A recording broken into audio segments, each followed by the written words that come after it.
ബിലാൽ ഇബ്നു റബാഹ് റളിയല്ലാഹു അൻഹുവിനോട് തിരുമേനി മുത്തുനബി സ്വല്ലല്ലാഹു അലൈഹി വസല്ലം തങ്ങൾ ചോദിക്കണ്ടല്ലോ, അല്ല ബിലാലെ, ഇന്നലെ രാത്രി ഞാൻ നിന്നെ കണ്ടല്ലോ, സ്വപ്നത്തിലായിരിക്കും. നബിമാരുടെ സ്വപ്നം എന്ന് പറഞ്ഞ വഹയാണ്. ലാ തുൻകിരിൽ വഹ്യ മിൻ റുയാഹു ഇന്നലഹു ഖൽബൻ ഇദാ നാമത്തിൽ ഐനാനി ലം യനം.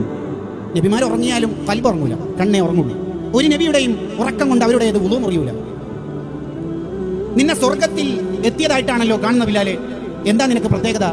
അതിന് ബിലാൽ റളിയല്ലാഹു അൻഹു പറഞ്ഞ മറുപടി എന്താ അറിയോ? നബിയെ, ഞാൻ എപ്പോൾ വുളൂ പറഞ്ഞാലും വുളൂ എടുക്കും, എപ്പോൾ വുളൂ എടുത്താലും 2 റക്അത്ത് സുന്നത്ത് നിസ്കരിക്കും. ശരിക്കും ബിലാൽ റളിയല്ലാഹു അൻഹു നബി സല്ലല്ലാഹു അലൈഹി വസല്ലം ബാങ്കാരനല്ലേ?